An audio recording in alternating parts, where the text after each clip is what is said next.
following story was said over by Rav Reuven Elbaz. It was about a Yid in Eretz Yisrael who wasn't so connected to Shabbos. He was irreligious, but he grew up in a family that understood the idea of Yiddishkeit. He decided one time to go to a rabbi's shir, and he heard in that shir, in that class, that there's an idea that one should say L'kavod Shabbos Kodesh, that I'm doing something in the honor of Shabbos. And every time you buy something for Shabbos Kodesh, he took the lesson to heart and was excited to implement it. And he went to the local store and started buying the items that he needed for Shabbos. Right when he was about to pay, he screamed out, L'kavod Shabbos Kodesh! And it was so loud, it rattled the people around him. Everything stopped. It was awkward. And embarrassed, he quickly paid and ran out of the store. He told his wife what happened, but they quickly dismissed the issue as an embarrassing issue that hopefully will be swept under the rug and forgotten as the life goes on. But that wasn't to be. That Sunday, he went to another rabbi shir, and the rabbi started speaking about the idea of derech eretz kadma l'Torah, that a person has to have proper conduct, and that's sometimes even more important than the Torah itself. And he says he was by a store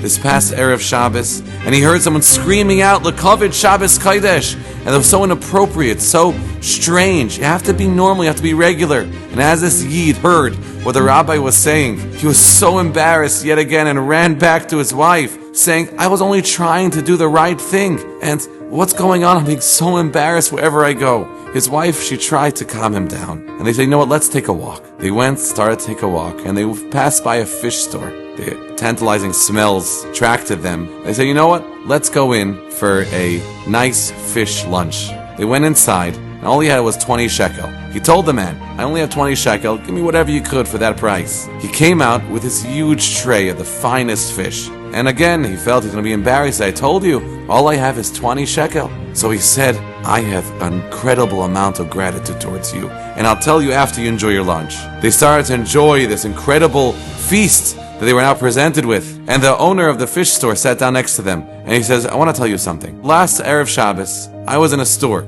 and I had a bet with my wife. I was faltering in my Shabbos observance. I didn't know whether I should continue on my ways, somewhat enjoying my life but feeling quite empty, or take my wife's push and say to myself, I can keep Shabbos. And I told HaKadosh Baruch Hu, give me a sign. Give me a sign that my Shabbos is worthful to you. And that day, on Erev Shabbos Kodesh, I was in the store, and suddenly I heard a scream, L'kavod Shabbos Kodesh. That scream came from you. And because of that sign from Hashem, I decided to start keeping Shabbos once again. That's my gratitude towards you, and that's why I'm serving you this beautiful meal. Rashi tells us that our Neshama Yisera comes down on Shabbos, and it makes us bigger. It gives us a ravchus. That's why we're able to eat more on Shabbos. Because of this Neshama Yisera, we have more room in a physical sense, but that's only mirroring what we have in a spiritual sense. We're able to push ourselves, sometimes somewhat uncomfortably. That even though regularly we don't daven in a nigun, or we don't scream our davening, or we don't daven even out loud at all, on Shabbos we're able to say,